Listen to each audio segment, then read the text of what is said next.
Y'all, why was I watching the movie Gone Girl again? And I was like, dang, this movie has white privilege all over it, okay? That one and Drag Me to Hell. And let me explain to you why. If you haven't seen Gone Girl, it is a movie by Ben Affleck and it stars him and Rosamund Pike. And in my opinion, one of the best acting roles that Tyler Perry has ever been in as this criminal defense lawyer. Okay.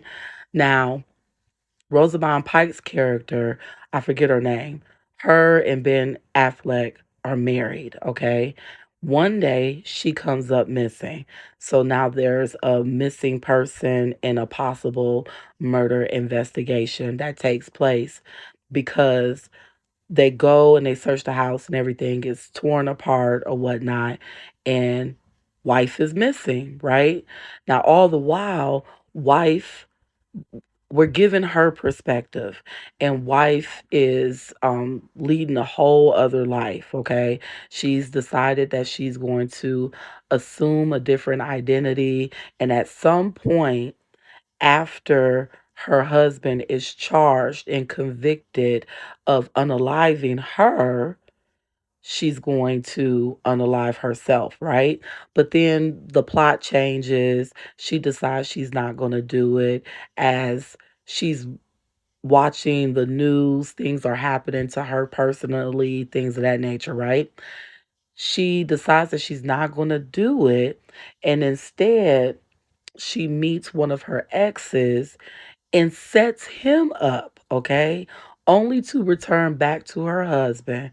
Her husband gets cleared of any wrongdoing and they essentially kind of end up together at the end, but they're playing house because he knows that she is out of her mind, tried to frame him, and then she comes back like, "Oh my gosh, I went through this heroin experience all because she got robbed at a motel and ran out of money." Yeah, that's what thwarted all of her plans for what she was doing. And she got robbed by some hillbilly motel people that was like, "You really need to be careful." They even warned her, like, "You're going to come across worse people than us." She connected the dots after that, called her ex, who's a very wealthy man, crazy, mind you, but wealthy, and decides she's going to frame him under very little suspicion. Okay. There was like one detective that was like, "This don't even sound right." But everybody else was like, "Oh my gosh, you poor unfortunate soul. And your husband, he's been through so much." One example. Then you have the movie Drag Me to Hell. And I forget who the young lady name is as the main character, but it also stars Justin Long, okay? She is a bank employee. She's up for a promotion as assistant manager.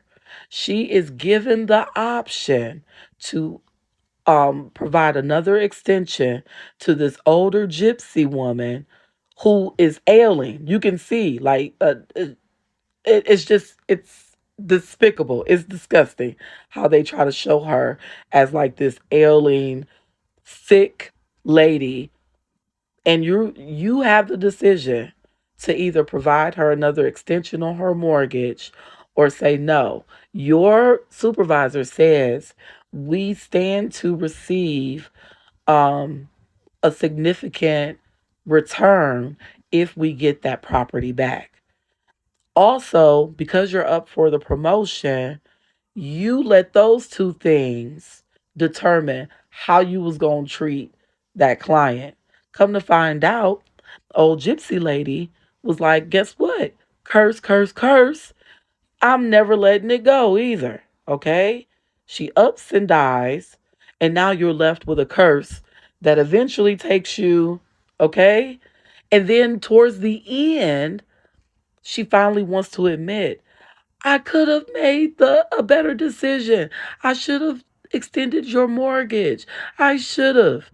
You thought that that was going to make that gypsy lady feel any sympathy for you, knowing that you could have. You very well had the power to do it, but you sat in that woman's face at the bank and said, I'm not allowed. I can't do it. You know, the bank is, we're under these restraints.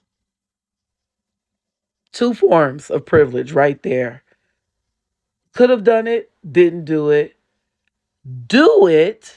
Everybody act like you didn't do it. My God, on today. But let me know if you guys have seen these two movies, either one, and what do you guys think about it? Like, share, comment. I'm interested in hearing your responses. Ta ta.